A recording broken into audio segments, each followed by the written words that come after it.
Hello friends, myself Darshana Patel, working as an assistant professor at VS Patel College of Arts and Science BCA BBA course.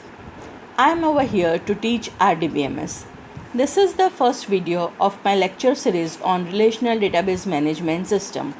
In today's session, I am going to give you a brief introduction on RDBMS and then we will cover Dr. E.F. Code's rules for RDBMS in details.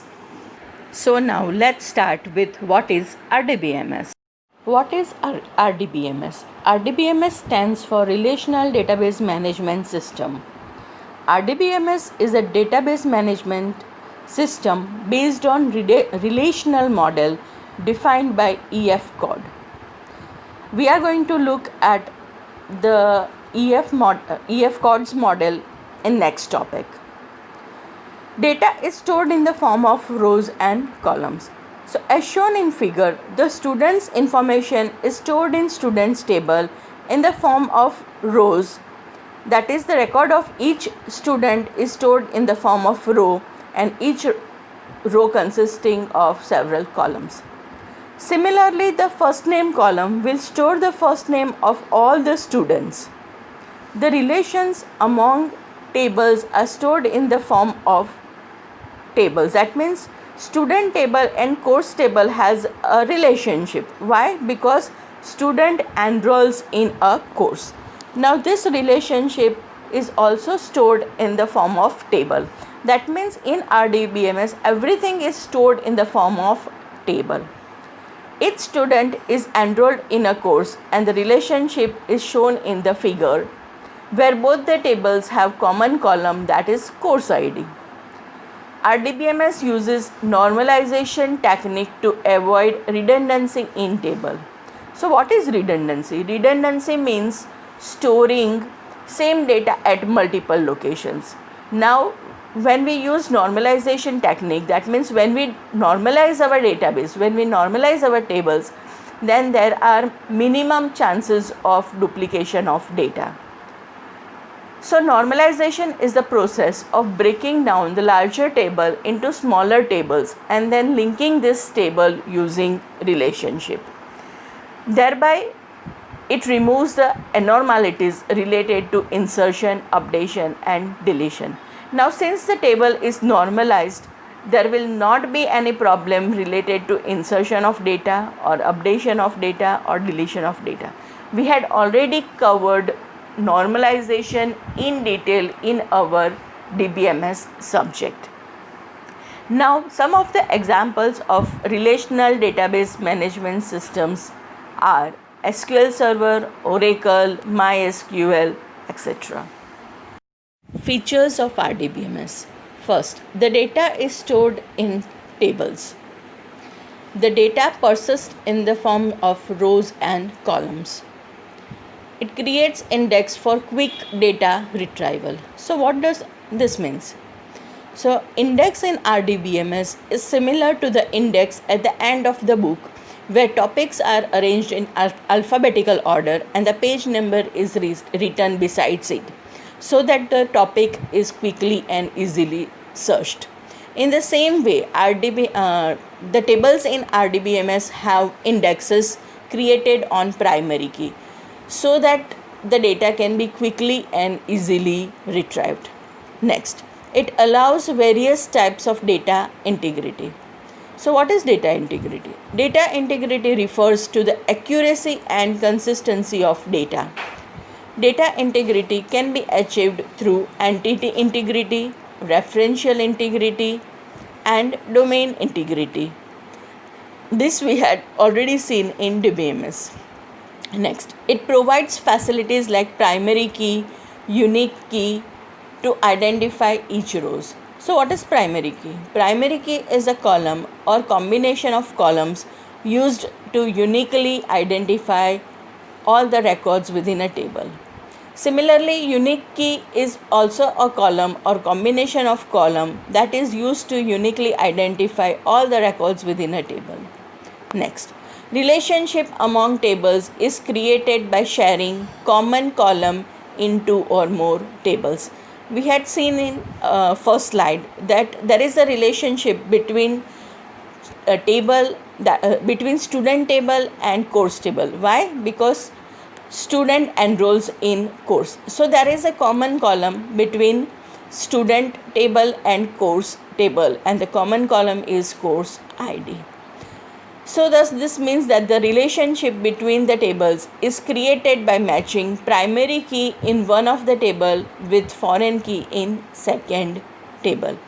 So in our example, course table has course ID column. So the course ID column in course table is primary key, whereas course ID column in student table is foreign key. It provides multi-user accessibility. That is, the data in RDBMS can be accessed by many authorized users. Advantages. First, it is easy to learn and use. That means RDBMS supports standard language that most of us are familiar with, that is SQL, structured query language. The syntax of SQL is simple, so anyone can learn and understand. Next, it is secured in nature. Now, unauthorized users cannot access the data. In addition, the permissions are assigned to each individual regarding what activities they can perform and how much data they can access. For example, suppose there is an employee table. So, maybe all employees of that company can access employee table. However, it is possible that some fields or some columns, say for example salary column, is hidden from all the employees. Only few employees at the higher position can be permitted to access such sensitive column. Why this? Because if everyone can access salary column, then they might increase their salaries, and this is how RDBMS provides security. Next, data manipulations can be done. So, say for example, user can add, edit, delete and view the data as and when required. Next, it limits redundancy and replication of data. This means that the tables in RDBMS are related to one another, and so there are minimum chances of duplication of data. Say for example, student table and course table. Student is enrolled in a course. Now we are not going to enter course name when the course is starting, everything again in students table. Why? Because it is already stored in course table. So there are minimum redundancy or duplication or replication of data. Next, it offers better data integrity. So RDBMS has constraints that can be applied on table so that the data remains accurate and consistent throughout the system. We have already seen integrity, right? Next, it provides better physical data independence. So what is physical data independence? Physical data independence means the ability to modify physical schema without causing application program to be rewritten. It means we can change physical storage or physical storage device without affecting the conceptual or external view of data. We will be seeing this in detail in code's rules. Next, it offers logical database independence. So what is logical database independence? It means the ability to modify logical schema without causing application program to be rewritten. So logical data independence means if we want to add new columns or remove some columns from the table, then the user's view and programs should not change. Next, it provides better backup and recovery procedures. So backup is a copy of data. The backup can be local or it can be on remote site. So this means that you can keep the copy of data in your own computer or near by your site, or you can store this copy of data at some other location at different place at different server.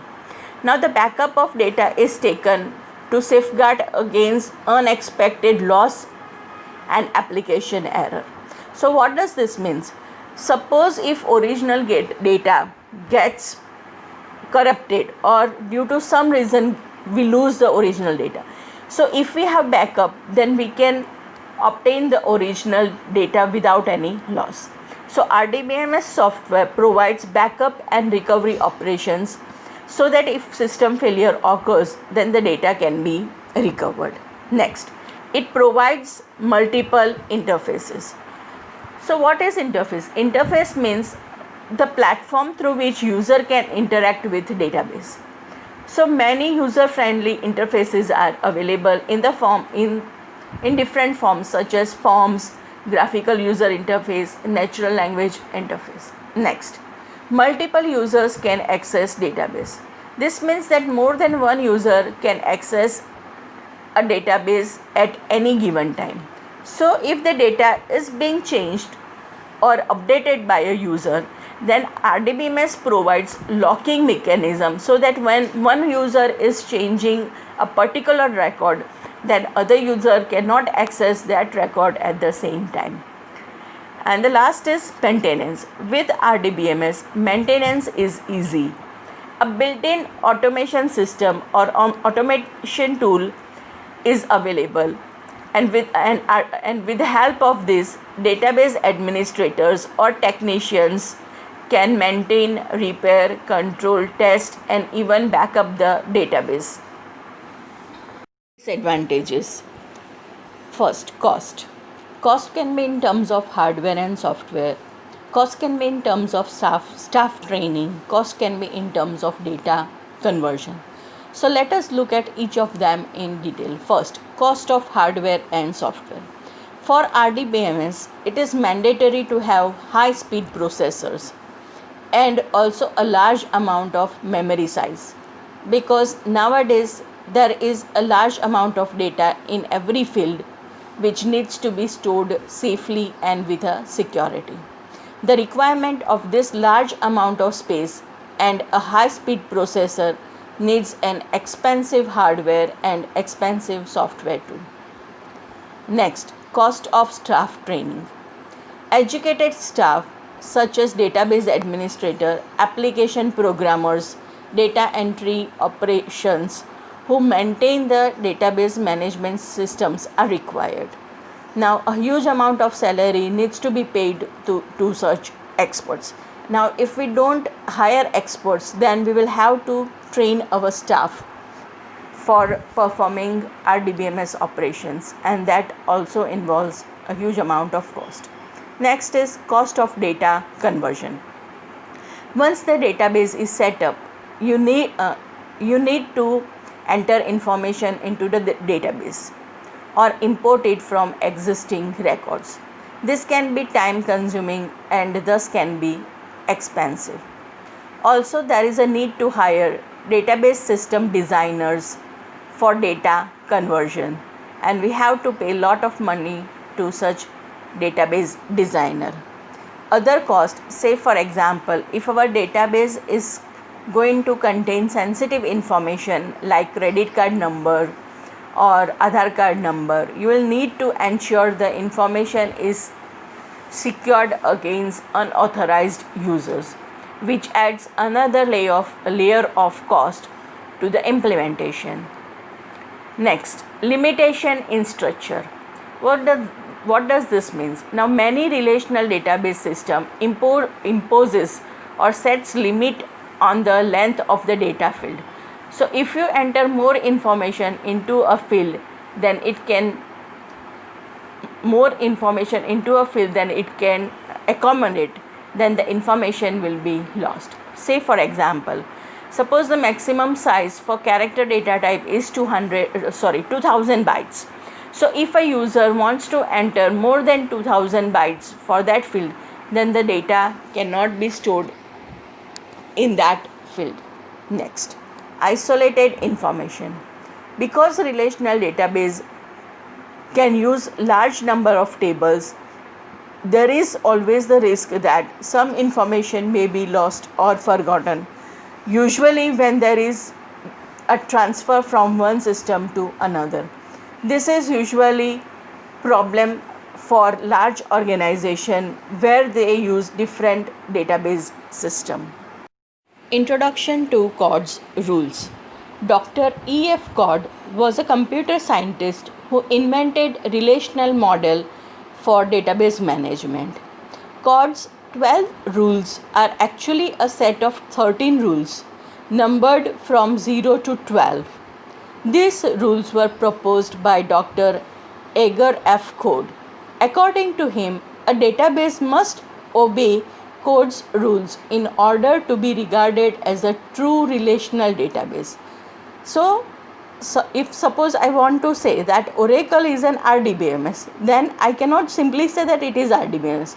First, I have to prove that it obeys Codd's rules. Only if it obeys Codd's rules, then that particular DBMS software can be considered as RDBMS software. Codd's rules actually define what quality a RDBMS system requires in order to become an RDBMS. Till now, there is hardly any DBMS product that follows all the 13 Codd's rules. Even Oracle follows only 8.5 out of 13 rules. Codd's 12 rules. Now let us look at each of these rules in details. So rule 0, that is foundation rule. Now what is foundation rule? For any system that claims to be RDBMS, that system must be able to manage every aspect of the database entirely through itself using its relational capabilities without using any external language. This means that all the processing in RDBMS must be done by the RDBMS software itself. It should not take the help from external procedures or other languages. Now, what is meant by relational capabilities? Relational capabilities means in a relational table, the table is a relation because it stores the relation between data in its row and column format. The columns are tables attribute while the rows represents the data records. Two or more data tables can be joined together for viewing, editing, or creation of reports. Rule 1, that is information rule.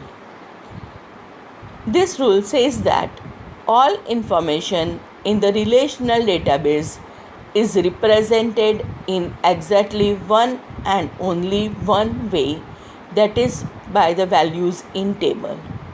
This rule means that all information in a relational database, including table name, column name, data types, constraints, etc., should be represented in table format. Everything in database must be stored in table format, whether it is user data or metadata. Metadata includes all information such as table name, column name, data type. Tables that store such information are parts of data dictionary. Data are represented in only one way, and that is as the values within columns and rows. Each cell should have single data, that is, each cell should have atomic value. Now, rule 2, that is guaranteed access rule. This rule says each and every datum, that is atomic value, is guaranteed to be logically accessed by using combination of table names, primary key value, and column name which we want to access. This rule means that data must be logically accessed using table name, primary key, and column names. All data should be accessible without ambiguity. That means there should not be conflict while accessing data. There should not be any uncertainty, or there should not be any problem while accessing this data. This can be achieved using combination of table name, primary key and column name. Now since we are using primary key, we know that primary key column will not allow duplicate value, and primary key column will not allow empty space, and so each record can be uniquely identified. Thus each record can be accessed. Now, no other means such as pointers can be used to access data. That means only query languages should be allowed to use the data. No other means, like in C, C++, there are pointers, but database should not be accessible using any such pointers. They must be accessible strictly using query language. Rule 3: Systematic treatment of null values. Null values are supported in the fully relational database for representing missing information in a systematic way. Null values are independent of data type. That is, null values have no data type. Null values are distinct from empty character string, or a string of blank characters, or 0 for numeric. That means null value cannot be compared to blank string or 0. Thus null has several meanings. It can mean missing data, or not applicable, or no value. It should be handled consistently, uniformly. Now what does this rule means? This rule means that if any of the value for a cell is unknown, or not applicable, or missing, then it cannot be represented as empty or 0. So it must be represented as null. This null should be used irrespective of the data type used for that cell. That means null can be used for any data type, whether it is character, date, numeric, time, any data type. That is, null has no data type. A null value is distinct from empty string or 0 value. However, null cannot be applied to primary key. That means the column that is defined as primary key, for that column we cannot use null. Now rule 4: Active online catalog. The data dictionary, also known as metadata, is represented at the logical level in the same way as ordinary data. So authorized user can apply same relational language to query the data dictionary as they apply to regular data. Now what does this rule means? This rule means that metadata or data dictionary should be maintained for all the data in the database. This metadata should be stored in table in the form of rows and columns. It should also have access privilege. Now what is access privilege? That means if we want to access data dictionary, then the user must have rights to access that dictionary. Then only the person can query data dictionary. If the person is not having right to query that data dictionary, then it cannot query.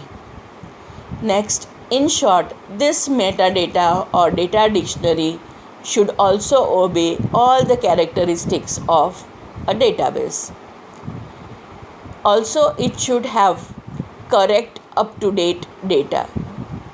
So we should be able to access this metadata by using same query language that we use to access normal data in the database. Rule 5, Comprehensive Data Sublanguage Rule. This rule says that RDBMS may support several languages, but there must be at least one language that should allow users to do all of the following activities, that is data definition, data manipulation, data integrity, and database transaction control. Thus, it must enable user to define table and views, query and update the data, set integrity constraints, set authorization, and define transaction. This rule states that any RDBMS should always be accessed by using structured query language. This query language should be able to access the data, manipulate the data, and maintain consistency and integrity of the database. The query language should make sure that the transaction is fully completed or not done at all. This means transaction should never be in the middle of the state. Either it must be completed till it ends, or it must be rolled back to as if nothing had happened. Example of such language is SQL is a language for all RDBMS software. That means for any RDBMS software to access or to manipulate that software to manipulate the data within that software, a language is provided, that is SQL, structured query language. This language is divided into sub languages such as DDL, that is data definition language, that allows us to define the tables, DML, that is data manipulation language, DCL, that is data control language, TCL, that is transaction control language, etc. Now, if the tables or data dictionary can be accessed by any other language and cannot be accessed by SQL interface, then it's a violation to this rule. Rule 6, View Updating Rule. This rule states that all views that are theoretically updatable are also updatable by the system. So what is view? Views are virtual table created by using queries to show only a part of the table. That is, views are a subset of table. It is only partial table with few rows and columns. So the view updating rule means that each view should support the same full range of data manipulations that can be done on tables. This means that all the operations such as insert, update and delete that can be performed on table must also be performed on views. In practical, providing update and delete access to logical view is difficult, so it is not fully supported by current database. Now let us understand it by taking an example. Suppose there is a student table, and on the top of this table we have created a view called student view. Now the student view will have few columns from the student table. That means if student table has 10 columns, we are going to take say 4 or 5 columns in this view. Now, so according to this rule, all the operations that can be performed on student table must also be performed on student view. But this is not possible. Why? Because view consists only few columns. Rule 7, High Level Insert, Update and Delete Rule. This rule states that a database must support high-level insertion, updation and deletion. This must not be limited to a single row, but the system must support set at a time insert, update and delete operations. So now what is high level? High level here means to have effect on multiple rows from multiple table with a single query. Now the system must support set at a time, insert, update and delete operations.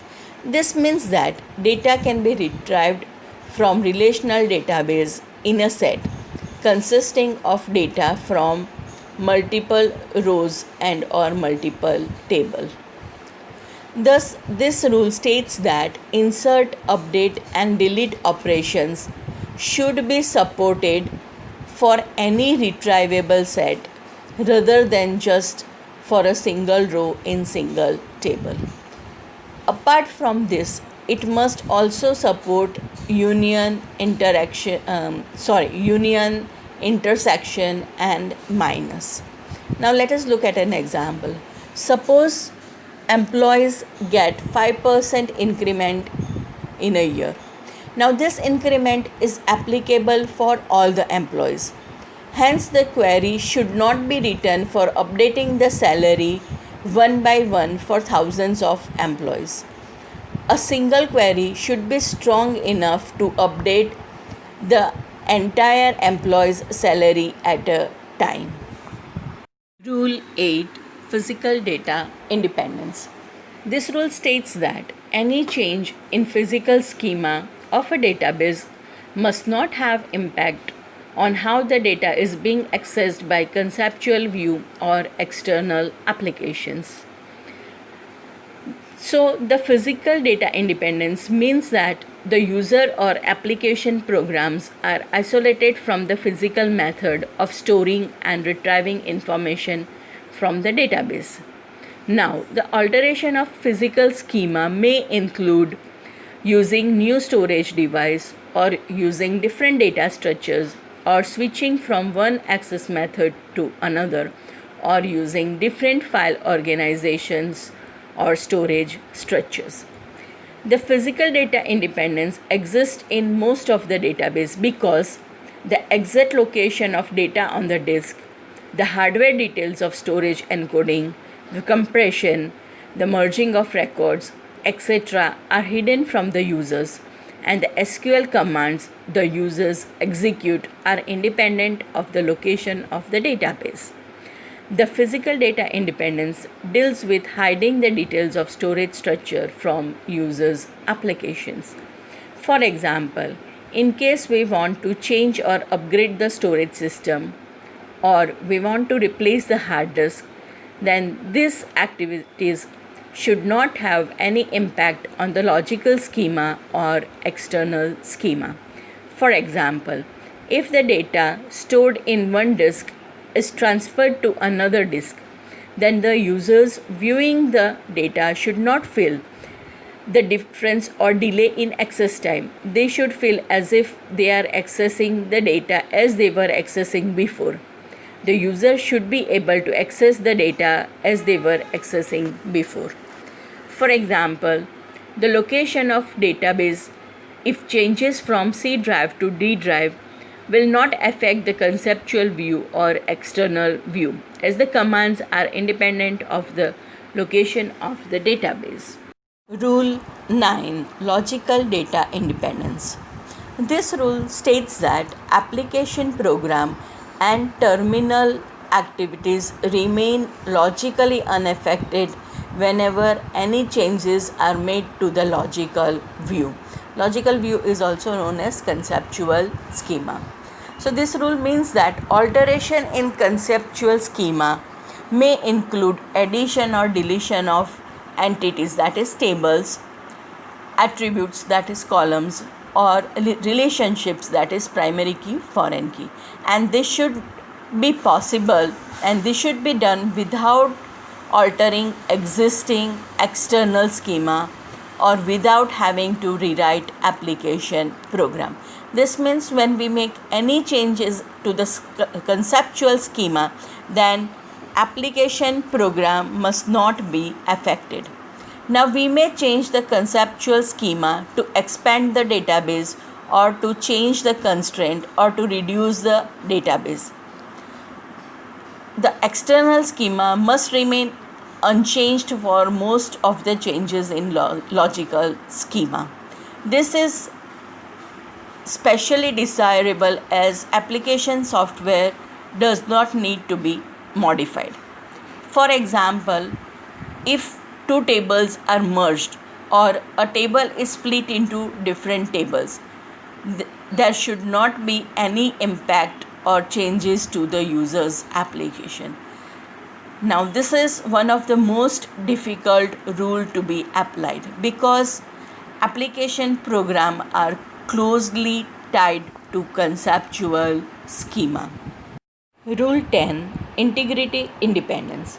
This rule states that integrity constraints specified to a particular relational database must be defined in relational data sublanguage and stored in catalog, not in the application program. This means that integrity constraints must be independent of the application programs using it. That is, constraints must be modifiable without any changes in the application programs. The integrity constraint must not be stored in the application program but must be stored in the data dictionary. By doing so, the integrity constraints remain independent of the front-end application. A relational database must maintain integrity constraints and should not allow any applications or end users to violate these integrity constraints. A good relation RDBMS should be independent of the front-end applications. The primary key constraints, foreign key constraints, check constraints, triggers, and so forth should all be stored in the data dictionary. A database must support minimum of two integrity constraints, that is entity integrity constraints and referential integrity constraint. Rule 11, Distribution Independence. This rule states that the data manipulation sublanguage of a relational database management system must enable application programs and terminal activities to remain logically unaffected whether data are physically centralized or the data is distributed. This rule means that the DML operations of relational system should not care whether the physical data is centralized or decentralized.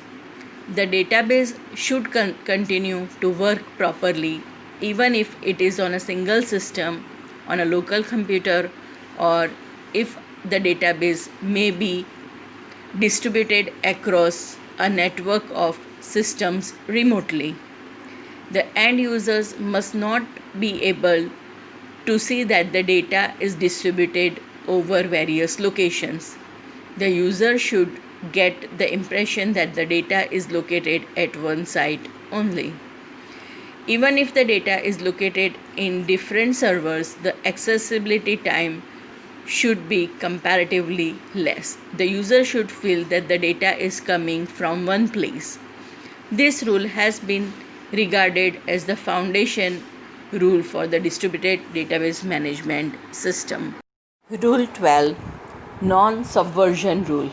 This rule states that if a relational system has or supports a low-level, that is single record at a time language, that low-level language cannot be used to bypass the integrity rules or constraints expressed in high level, that is multiple record at a time relational language. This rule means that there should be no way to modify database structure other than database language like SQL. There should not be any method to violate the integrity constraints defined on database. Only the language or sublanguage, say for example SQL, which was used to define the constraint, can be able to redefine them. That means if the constraints are applied using SQL, then those constraints can be redefined only using SQL. So when a query is fired in database, it will be converted into low level language so that it can be understood by the underlying system. Now, in such a case, when accessing or manipulating the records, a low level language should not have any loopholes that alters the integrity of the database.